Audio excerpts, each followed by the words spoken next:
Important thing, add చేయాలన్నా remove చేయాలన్నా రియాక్ట్లోని స్టేట్ని డైరెక్ట్గా పోయి మ్యానిపులేట్ చేయని కుదరదు. ఇది చాలా బాగా గుర్తుపెట్టుకోండి.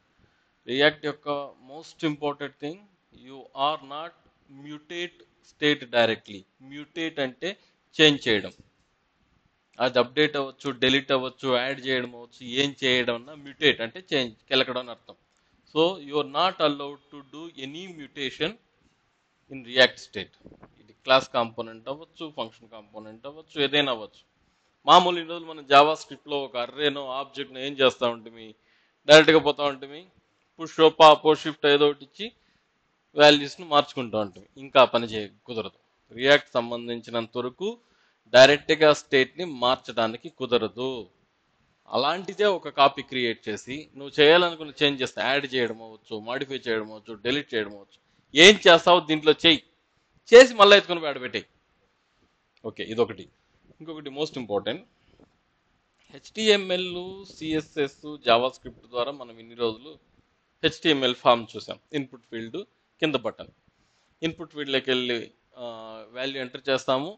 బటన్ నొక్కినప్పుడు document dot get element by ID ద్వారా వాల్యూ తెచ్చుకునేస్తాం. స్ట్రైట్ ఫార్వర్డ్గా ఉండింది ఇన్ని రోజులు, మనకి ఏ కన్ఫ్యూషన్ లేదు. కానీ react it follows A concept of controlled components. Controlled components అంటే ఏంటంటే హెచ్టిఎంఏలోని ఇన్పుట్ ఫీల్డ్ రియాక్ట్లో ఉండే స్టేట్తో లింక్ పెట్టేస్తాం మనం. హెచ్టిఎంఎల్లోని ఉండే ఇన్పుట్ ఫీల్డ్ని రియాక్ట్ స్టేట్లో ఉండేటటువంటి స్టేట్తో మనం లింక్ పెట్టేస్తాం. సో రియాక్ట్ స్టేట్ని డైరెక్ట్గా మ్యానిపులేట్ చేయడానికి అవుతుందా? కాదు. సో లాజిక్ ప్రకారం ఏం చేయాలి, ఆ వాల్యూ తీసుకొచ్చి స్టేట్ని ఇంకొక కాపీ క్రియేట్ చేసి వాల్యూ ఎత్తుకొని పోయి స్టేట్లో పెట్టి మళ్ళీ అప్డేట్ చేయాలి. పాయింట్ అర్థమైందా మీకు? సో యాజ్ పర్ రూల్ రియాక్ట్లోని స్టేట్ని డైరెక్ట్గా మ్యానిపులేట్ చేయడం కుదరదు. So it's obviously you have to create a copy, then do the changes, then update. So హెచ్టిఎంఎల్లోని ఇన్పుట్ ఫీల్డ్ రియాక్ట్లోని కంట్రోల్డ్ కాంపోనెంట్స్ అనే అప్రోచ్ని ఫాలో అవుతుంది. కంట్రోల్డ్ కాంపోనెంట్స్ మీన్స్ హెచ్టిఎంఎల్లో అది ఈమెయిల్ ఇన్పుట్ అవ్వచ్చు, టెక్స్ట్ ఇన్పుట్ అవ్వచ్చు, డ్రాప్ డౌన్ ఇన్పుట్ అవ్వచ్చు. డైరెక్ట్గా మనం ఇన్ని రోజులు వాల్యూ రీడ్ చేస్తూ ఉంటుంది. ఇప్పుడు ఏం చేస్తాను తెలుసా, నువ్వు హెచ్టిఎంఎల్ ఫామ్ క్రియేట్ చేస్తే దీన్ని ఎత్తుకొని పోయి స్టేట్తో లింక్ చేసేస్తావు. స్టేట్తో లింక్ అయితే నువ్వు డైరెక్ట్గా చేంజెస్ చేయను కాదు. సో నువ్వు కాపీ చేసి మళ్ళీ స్టేట్ అప్డేట్ చేసి మళ్ళీ పెట్టాలి. సో అందువల్ల రియాక్ట్ జేఎస్లోని ఫామ్స్ జావా స్క్రిప్ట్లోని ఫామ్స్ లాగా స్ట్రైట్ ఫార్వర్డ్ కాదు, కొంచెం ట్విస్టెడ్ ఉంటుంది. So add value form dot JSX, ఇక్కడ ఫామ్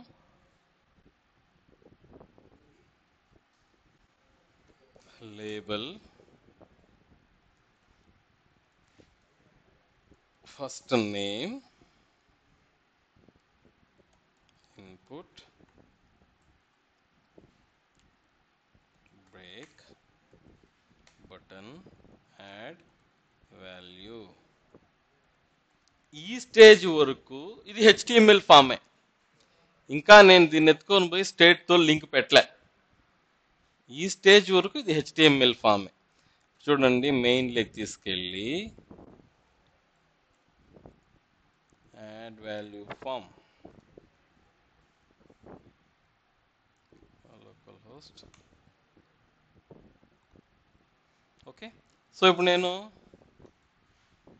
వాల్యూ యాడ్ చేయొచ్చు, ఏం ప్రాబ్లం లేదు. ఎందుకంటే ఇప్పటికీ కూడా ఇది హెచ్టిఎంఎల్ ఫామే. దీన్ని ఇంకా నేను రియాక్ట్ ఫామ్గా కన్వర్ట్ చేయలేదు నేను. కాబట్టి నేను వాల్యూ ఎంటర్ చేస్తే అది నన్ను అలౌ చేస్తుంది, ఎంటర్ చేయనిస్తుంది. అర్థమైందా? Still it is HTML form.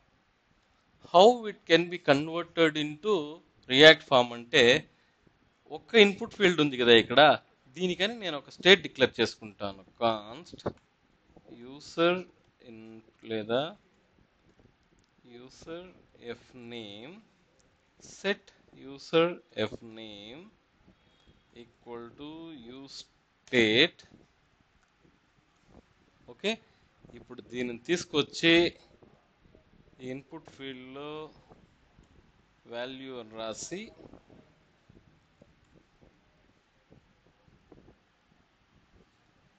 రియాక్ట్లో create చేసినటువంటి వేరియబుల్తో ఫామ్ని లింక్ చేసేసినాను boss. Now it is a controlled component, it is not a simple HTML form. ఎందుకంటే నేను ఎడపోయి ఏమన్నా టైప్ చేయను, ఏం తీసుకోదు. ఎందుకో నువ్వు ఆల్రెడీ ఆడ ఎంటీ కోడ్స్తో పెట్టేసావు. ఏదైనా వాల్యూ కనిపెట్టుంటే అది ఆ ఇన్పుట్ ఫీల్డ్లో కనిపిస్తుంది నీకే తప్ప డైరెక్ట్గా పోయి ఏం చేయను కాదు. ఎందుకంటే as per our rule state can not be modified directly. So ఇప్పుడు నేనేం చేయాలి అంటే ఈ ఇన్పుట్ ఫీల్డ్లో నేను ఈ కీప్యాడ్ టైప్ చేసిన ప్రతిసారి ఒక ఫంక్షన్ ట్రిగ్గర్ చేసి ఆ ఫంక్షన్లో నువ్వు ఏ వాల్యూ టైప్ చేసినావో ఆ వాల్యూ ఎత్తుకొని పోయి స్టేట్లో పెట్టాలి. అర్థమైందా? ఎఫ్ టైప్ చేస్తే ఇమీడియట్గా ఒక ఫంక్షన్ ట్రిగ్గర్ చేసి ఎఫ్ ఎత్తుకొని పోయి స్టేట్లో పెడితే అది ఇన్పుట్ ఫీల్డ్లో కనిపిస్తుంది. మరలా ఎం టైప్ చేస్తే ఈ నుంచి ఎత్తుకొని పోయి స్టేట్లో పెడితే ఎం కనిపిస్తుంది. అట్లా చేయాలి అంటే నేను ఇక్కడ ఏం చేయాలంటే ఆన్ చేంజ్ అనేటటువంటి ఫంక్షన్ని ఒక హ్యాండిల్ చేంజ్ అనే ఫంక్షన్ క్రియేట్ చేసిన అంటే నువ్వు చేంజ్ చేసిన ప్రతిసారి ఈ ఫంక్షన్ ట్రిగ్గర్ అవుతుంది. So handle change const handle change equal to e. Java స్క్రిప్ట్లో there is a concept called synthetic event.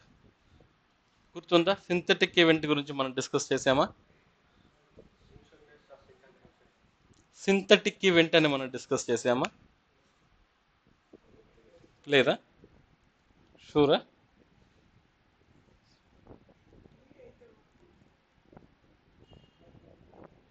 Okay, then we will go back to JavaScript. We will discuss about the synthetic event, then come back. I think DOM-lo undalane. DOM creator Java objects. Okay.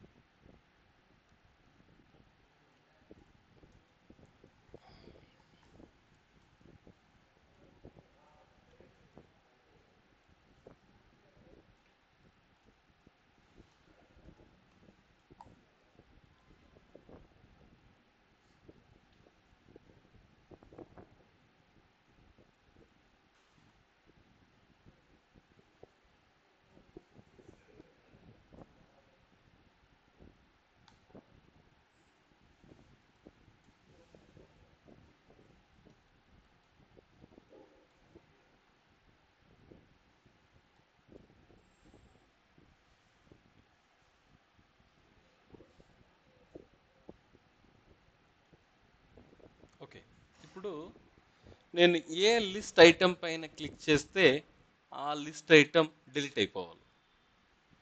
A list item పైన click చేస్తే ఆ list item పైన delete అయిపోవాలి. ఆ list item మన డామ్లో నుంచి delete అయిపోవాలి. ఇది జావా స్క్రిప్ట్లో ఏ విధంగా అచీవ్ చేయొచ్చు అంటే మనం నార్మల్గా ఇట్లా ప్రతి ఒక్క ఎలిమెంట్కు డైరెక్ట్గా ఈవెంట్ హ్యాండ్లర్ అటాచ్ చేయడానికి బదులుగా ఈ ఈవెంట్ హ్యాండ్లర్ని ఈ పర్టికులర్ యూఎల్కి అటాచ్ చేయొచ్చు. అర్థమైందా? ఎలా అంటే డైరెక్ట్గా అటాచ్ చేయకుండా డామ్ మెథడ్ ద్వారా document query selector of UL dot on click equal to A function ఈ విధంగా అటాచ్ చేయొచ్చు. అంటే మనం ఇన్ని రోజులు మన ఈవెంట్ ఎలా అటాచ్ చేస్తూ ఉంటుంది? ఆన్ క్లిక్ అని రాసి ఇలా అటాచ్ చేస్తూ ఉంటుంది. ఇలా అటాచ్ చేయడం వచ్చి డైరెక్ట్గా యాజ్ ఏ అట్రిబ్యూట్గా అటాచ్ చేస్తాం. ఇలా కాకుండా జావా స్క్రిప్ట్లో there is a concept called adding an event through DOM. ఇలా యాడ్ చేసే దానివల్ల మనకు బెనిఫిట్ ఏమిటంటే దేనికైతే మీరు ఈవెంట్ని అటాచ్ చేస్తారో దాని యొక్క మొత్తం జాతకం మనం క్యాచ్ చేయొచ్చు. అంటే ఇక్కడ మనం ఈవెంట్ అని రాసి console.log event.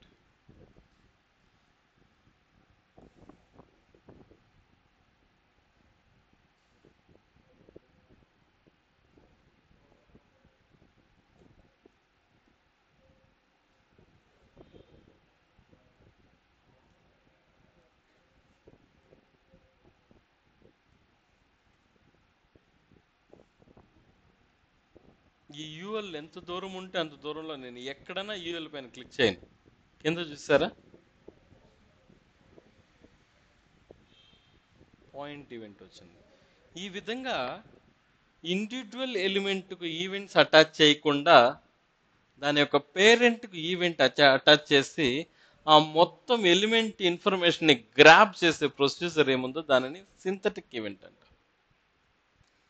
సింథటిక్ ఈవెంట్ ఏం చేస్తుంది అంటే నువ్వు ఏ ఎలిమెంట్ పైన క్లిక్ చేసావు, దాని పేరెంట్ ఎవరు, దాని చైల్డ్ ఎవరు, దాని సిబ్లింగ్స్ ఎవరు, దాని లోపల ఏముంది, దానికి ఐడి ఏముంది, క్లాస్ ఏముంది, ప్రతి ఒక్కటి ఇచ్చేస్తుంది.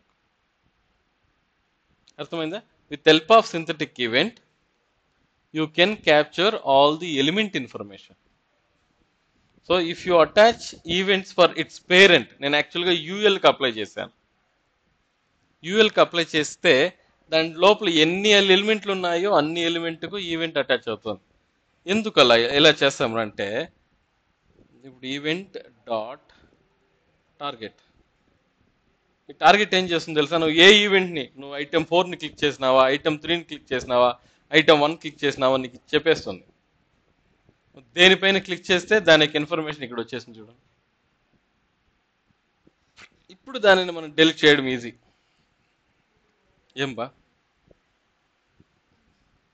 Clicked element equal to event dot target. నేను ఏ ఎలిమెంట్ని అయితే క్లిక్ చేశానో దాన్ని తెచ్చి క్లిక్డ్ ఎలిమెంట్లో పెట్టుకున్నాను.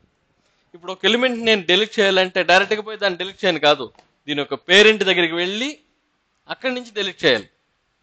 So where parent element equal to clicked element dot parent node అనుకుంటాను. ఇప్పుడు దీంట్లో నుంచి parent element dot remove child parent element. Let's see, remove node.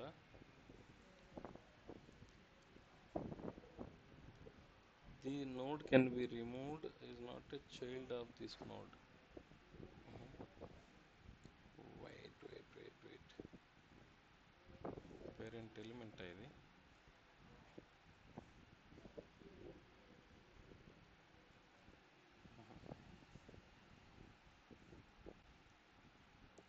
Syntax మర్చాను.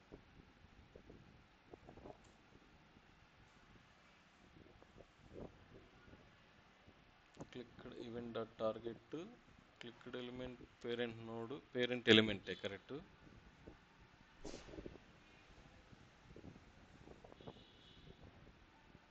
దొరుకు కరెక్ట్.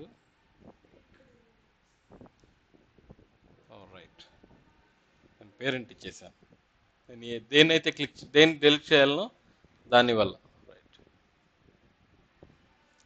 సో ఈ విధంగా ఒక గ్రూప్ ఆఫ్ ఎలిమెంట్ని నువ్వు ఏదన్నా మ్యానిపులేట్ చేయాలి అనుకుంటే ప్రతి ఒక్క ఎలిమెంట్కు నువ్వు ఆన్ క్లిక్ అటాచ్ చేయకుండా దాని పేరెంట్కి వెళ్ళి అటాచ్ చేసినావంటే నీకు ఈవెంట్ వస్తుంది. ఆ ఈవెంట్ డాట్ టార్గెట్ అని చెప్తే నువ్వు మొదటి ఎలిమెంట్ క్లిక్ చేసినావా, రెండో ఎలిమెంట్ క్లిక్ చేసినావా, మూడో ఎలిమెంట్ క్లిక్ చేసినావా అనేది తెలుస్తుంది. ఇలా ఒక ఎలిమెంట్ని యాక్సెస్ చేసే ప్రాసెస్ ఏదైతే ఉందో దాన్ని మనం సింథటిక్ ఈవెంట్ అంటాం. Okay, so now let's come back to our react. ఇప్పుడు నేను ఆన్ చేంజ్ చేసినప్పుడు ఇక్కడ హ్యాండిల్ చేంజ్ పెట్టాను కదా, ఇక్కడ కూడా నేను అలాంటి సింథటిక్ ఈవెంటే ఉపయోగిస్తాను. రియాక్ట్ జేఎస్లో మనం ఒక ఈవెంట్ అటాచ్ చేసినప్పుడు బై డిఫాల్ట్ నీవు ఆ సింథటిక్ ఈవెంట్ని యాక్సెస్ చేయొచ్చు. జావా స్క్రిప్ట్లో మనం డామ్ మెథడ్ ద్వారా యాడ్ చేస్తేనే సింథటిక్ ఈవెంట్ వస్తూ ఉండింది కదా, ఇక్కడ బై డిఫాల్ట్గానే నీకు సింథటిక్ ఈవెంట్ అనేది అవైలబుల్ ఉంటుంది. వెళ్ళి చూడు. So So if you start typing something, first దాన్ని టైప్ చేసేసాలి. సింథటిక్ బేస్ ఈవెంట్ అని వచ్చేసింది. ఏం టైప్ చేసినావు తెలవాలి అంటే event dot target dot value.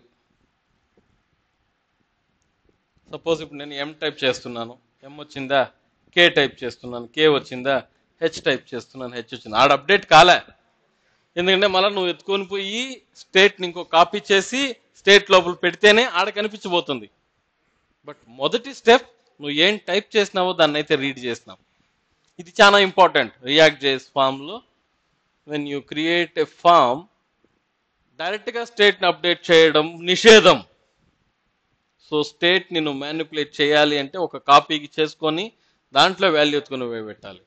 అలా వాల్యూ ఎత్తుకొని పోయి పెట్టాలంటే నువ్వు ఇన్పుట్ ఫీల్డ్లో ఒక్కొక్క క్యారెక్టర్ టైప్ చేసిన ప్రతిసారి ఈ క్యారెక్టర్ని రీడ్ చేసి ఎత్తుకొని పోయి నువ్వు స్టేట్లో పెట్టాలి.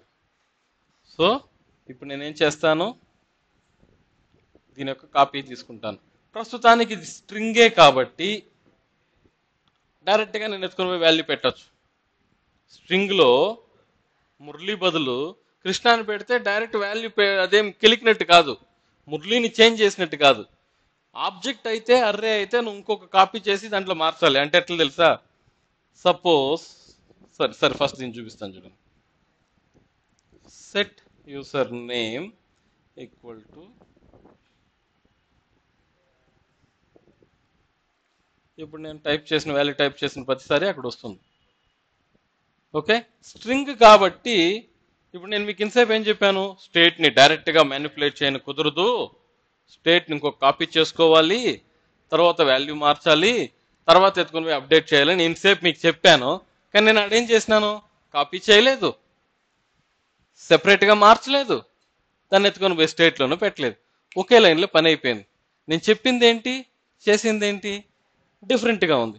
ఎందుకు ఇలా జరిగింది అంటే అది జస్ట్ స్ట్రింగ్ కాబట్టి నువ్వు ఇంకొక వాల్యూ ఇచ్చినా మార్చినట్టు కాదు, ఇంకొక కొత్త వాల్యూ ఇచ్చినట్టు లెక్క. అర్థమైందా? ఇప్పుడు నేను జశ్వంత్ అనే పేరు తీసేసి మురళి అని పేరు పెడితే మార్చినట్టు కాదు, అది నేను కొత్త వాల్యూ ఇచ్చినట్టు లెక్క. ఒకవేళ అదే ఇక్కడ ఇలాగానే ఇచ్చుండింది అనుకో, యూసర్ నేమ్ డాట్ ఎఫ్ నేము, దీన్ని ఎత్తుకొని పోయి నేను ఇక్కడ user name dot F name అని ఒక ఆబ్జెక్ట్ పెట్టి అసైన్ చేస్తుంటే నేను అనుకో, అప్పుడు ఇది తప్పు. అప్పుడు నేనేం చేయాలి, ఇలా మార్చన కాదు, where new person or new user dot dot dot user name, ఇది కాపీ. తర్వాత new user dot F name equal to event dot target dot value. తర్వాత set user F name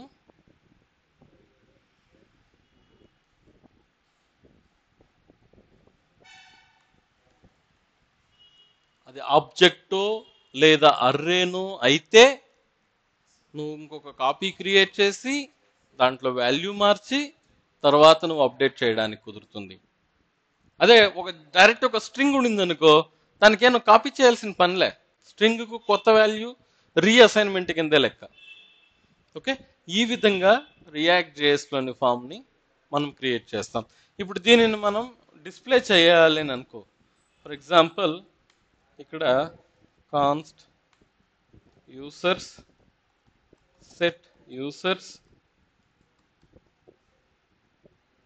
equal to use state, నా దగ్గర ఒక array లోపల ఒక 4 ఆబ్జెక్టులు,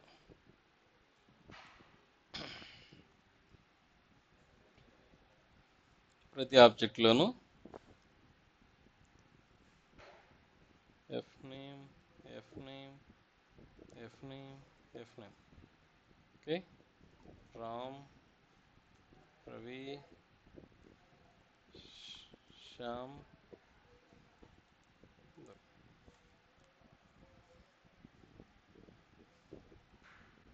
దాన్ని డిస్ప్లే చేయాలనుకుంటే నేను ఒక horizontal line ul users dot map callback function return li usr comma index usr ఎక్కడ తప్పు చేశాను నేను usr డాట్ ఎఫ్ నేమ్ అది డైరెక్ట్గా ఆబ్జెక్ట్ కొని పెట్టిన కాదు మనం వచ్చేసింది చూసారా ఇప్పుడు పైన ఉన్న వాల్యూని నేను మార్చాలి అని అనుకో పైన ఉన్న వాల్యూని హ్యాండిల్ చేంజ్ ఇప్పుడు ఈ బటన్ నొక్కినప్పుడు ఇప్పుడు ఈ బటన్ యాడ్ వాల్యూ అనే బటన్ నొక్కినప్పుడు నేను వాల్యూ మార్చాలి సో టైప్ ఇది బటన్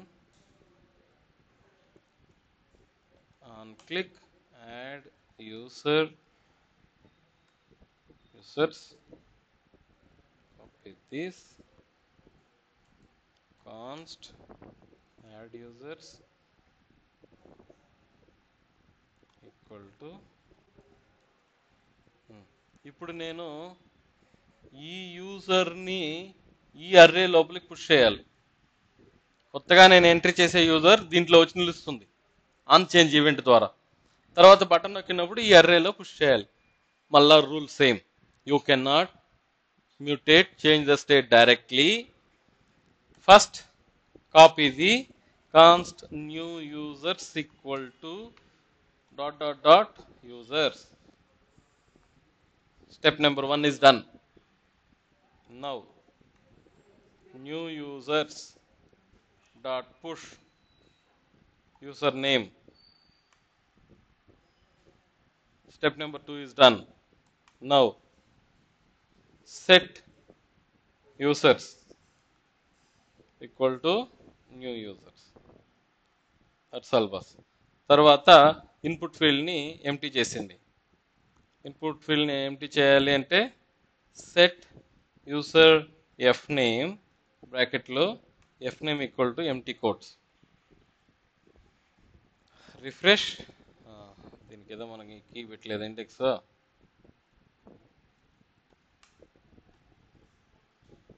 ఎర్రర్ పోయిందా ఇప్పుడు Kiran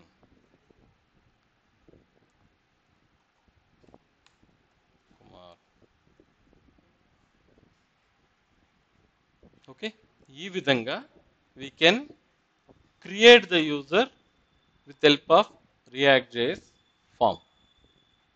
Any questions? Okay. Suppose if నేను దీనిపైన క్లిక్ చేశాను అనుకో ఈ వాల్యూ తీసుకొని పోయి ఇక్కడ డిస్ప్లే చేయాలి నేను on click edit user so ఇప్పుడు నేను ఇక్కడ ఉన్న వాల్యూని పంపించాలి కాబట్టి డైరెక్ట్గా ఫంక్షన్ ఇలా పెట్టకుండా దాని లోపల ఒక యారో ఫంక్షన్ పాస్ చేసి దాని లోపల యూజర్ అనే ఆబ్జెక్ట్ని పాస్ చేస్తాను సో ఎడిట్ యూజర్ మన దగ్గర లేదు కాబట్టి కాన్స్ట్ ఎడిట్ యూజర్ అక్కడి నుంచి పంపించే యూజర్ని తెచ్చి సెట్ యూజర్ ఎఫ్ నేమ్ చూడండి ఇక్కడ నేను ఏ వాల్యూ ఉంటే ఆ వాల్యూ అడికి వెళ్ళి అప్డేట్ అయిపోతుంది ఏం చేశాను దీనిని క్లిక్ చేసినప్పుడు ఒక ఈవెంట్ కాల్ చేశాను సో దీంట్లో ఉండే యూజర్ని తీసుకుని ఎత్తుకుని పోయి దానికి సెట్ చేశాను దాన్ని ఆల్రెడీ నేను ఇన్పుట్ ఫీల్డ్ ఫస్ట్ రియాక్ట్లో కనెక్ట్ చేసి పెట్టేశాను కదా ఫామ్ని ఏ వేరియబుల్కి అయితే ఆ ఫామ్ని కనెక్ట్ చేసి ఉన్నానో ఆ వేరియబుల్కి వాల్యూ పెట్టేసి వెళ్ళిపోతుంది కదా అర్థమైందా so then when you click on edit button ఇది కాస్త అప్డేట్ అవ్వాలి ఇంతవరకు ప్రాక్టీస్ చేయండి మళ్ళీ అప్డేట్ అంటే మీరు కన్ఫ్యూజ్ అవుతారు క్రియేట్ వరకు ప్రాక్టీస్ చేయండి క్రియేట్ అయింది రీడ్ అయింది డిస్ప్లే చేయడం అయింది ఫామ్స్ అయింది ఇవి మూడింటిని ప్రాక్టీస్ చేయండి రేపు నేను వీటినే కంటిన్యూ చేసి ఎడిట్ టు డెలీట్ అంతా కూడా చెప్తాను ఐ థింక్ డెలీట్ కూడా చేసేసాం కదా మనం రిమూవ్ చేసాం అదే డెలీట్ ఇప్పుడు దీంట్లో కూడా మనం డిలీట్ చేయాలి అని అంటే మనం ఏం చేస్తామంటే సేమ్ అంతే, జస్ట్